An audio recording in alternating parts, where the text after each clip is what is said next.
السلام علیکم ویورز، عنایت اللہ نیازی صاحب ہیں میاں والی سے. وہ کہہ رہے ہیں کہ شریف برادران کی والدہ محترمہ کی میت جمعرات یہ جمعہ کو پاکستان پہنچے گی. آپ کیا سمجھتے ہیں موجودہ حالات میں نواز شریف پاکستان واپس آئیں گے یا نہیں؟ دیکھیں، اب تو یہ بات سامنے آ چکی ہے کہ وہ نہیں آ رہے ہیں. یہ یہاں ایک ڈرامہ کر رہے ہیں کہ ہم نے ان سے ریکویسٹ کر رہے ہیں، ہم نے ریکویسٹ کی ہے کہ وہ پاکستان نہ آئیں، یہاں انتقام ہو رہا ہے. یہ احتساب کو انتقام کہہ رہے ہیں تو ٹھیک ہے.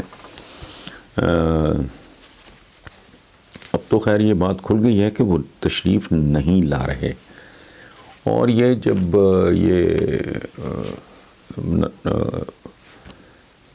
تکلیف دہ خبر جب میں نے ٹی وی پہ سنی تو میرا بھی امیجیٹ ریئیکشن یہی تھا. ریئیکشن بھی نہیں تھا، انفیکٹ آئی ایگزیکٹلی ڈیو کہ ہی ول ناٹ کم بیک. اس کی وجہ ہے، ایک تاریخ ہے نا جی پیچھے. جب ان کے والد کی وفات ہوئی تو یہ اس وقت بھی نہیں آئے تھے. اس وقت یہ جدہ میں ہوتے تھے، اب یہ لندن میں ہوتے ہیں. تو وہ تو ظاہر ہے وہ نہیں آئیں گے. اور یہ کو میں انکشاف نہیں کر رہا، میں تو صرف آپ کو یاد دلا رہا ہوں کہ بندے کا ایک ماضی ہوتا ہے، ایک خاص سچویشن میں کوئی بندہ کس طرح بیہیو کرتا ہے. تو وہ تو ظاہر ہے ان کی تو ایک تاریخ موجود ہے. اس لیے بہرحال اللہ سوگوار خاندان کو صبر دے اور ان کو جنت الفردوس میں جگہ دے. ماں بہت قیمتی ہوتی ہے.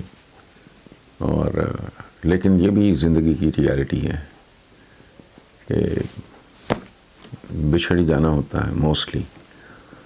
ٹریجڈی یہ اصل میں ہوتی ہے کہ اولاد، ترتیب تو یہ ہے نا، جنگ کی سب سے بڑی بدصورتی بھی یہی کہلائی جاتی کہ نارملی یہ ہوتا ہے کہ بچے اپنے بزرگوں کو کندھا دیتے ہیں.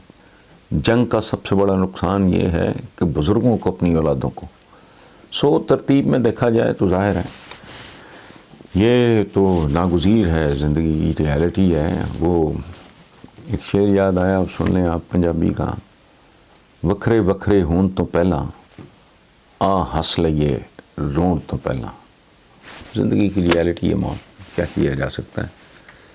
اور آنے نہ آنے کا تو میں نے عرض کر دیا.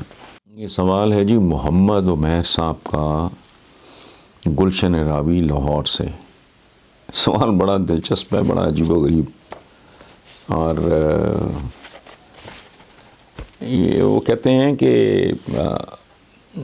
میرا ایک کنفیوژن دور کر دیں کہ جو ہاشمی کہلاتے ہیں وہ لوگ، وہ کیا واقعی نبی کریم کی نسل میں سے ہیں؟ تو بھائی میرے، کون کس کی نسل سے ہے؟ یہ پاکستان جیسے ملک میں تو میں کئی بار یہ بات لکھ چکا ہوں کہ قیام پاکستان کے ساتھ ہی دو اور چیزیں وجود میں آئیں. پاکستان وجود میں آیا تو ساتھ دو چیزیں. وہ دو چیزیں کیا تھیں؟ جعلی کلیم پراپرٹی تھے. تھوک کے حساب سے یہ گندا کاروبار ہوا. جعلی کلیم اور جعلی ذاتیں. میں بچہ تھا جب میں نے اپنے بزرگوں کو اس بات پہ کرتے دیکھا کہ میرے چونکہ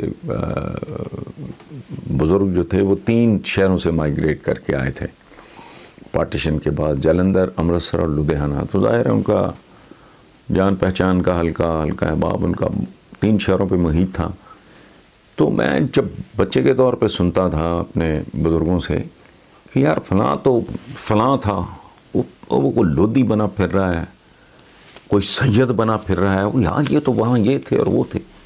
تو یہ ذاتیں تو مجھے سمجھ نہیں آتی تھی ایسا چائلڈ کے ذات بدلنا. مجھے پتا ہوتا تھا جوتا بدلتے ہیں، کپڑے بدلتے ہیں. یہ ذات اس زمانے میں گھروں میں وہ ہوتے تھے کیلنڈر سے، اس میں کارڈز لگے ہوتے ہیں ڈیٹس کے. تو گھروں میں عام طور پہ صبح کا آغاز ہی ایسے کیا جاتا تھا کہ وہ جو ایسا کیلنڈر سے لگا ہوتا تھا، اس میں ایک باکس ہوتا تھا، اس میں کارڈز ہوتے تھے. تو وہ 31 کی تاریخ تک وہ تو ڈیلی سب سے پہلے وہ چینج کیا جاتا تھا. تو میں سوچتا تھا یار یہ تاریخ بدلتے ہیں، کپڑے بدلتے ہیں، بندہ جوتے بدلتا ہے، یہ ذات کیسے بدلی جاتی ہے؟ لیکن ظاہر ہے آئی واز ویری اسمال، مجھے بات سمجھ نہیں آتی. وہ جیسے جیسے بڑھتے گئے اور خود میں نے زندگی میں یہ دیکھا. نصرت فتح علی خان اللہ اسے غریق رحمت کرے، اس کا تو بچپن ہمارے گھر میں گزرا، تو ان کی اسے پارٹی کہتے ہیں، قوال پارٹی، اس میں بہت سارے لوگ ہوتے ہیں. تو میں نے پچھلے چند سالوں میں ان کے جو والد اور تایا تھے فتح علی خان اور مبارک علی خان صاحبان، ان کی جو پارٹی میں جو ہوتے تھے، ہم اس وقت بھی بچے ہی تھے جب ان کو دیکھتے تھے. تو اب ان کی اولادیں جو ہیں انہوں نے اپنی ذاتیں بدلی ہوئی ہیں. اچھا، مجھے تو سعودی عربیہ میرا بہت آنا جانا رہا ہے ایک زمانے میں، بہت ہی زیادہ.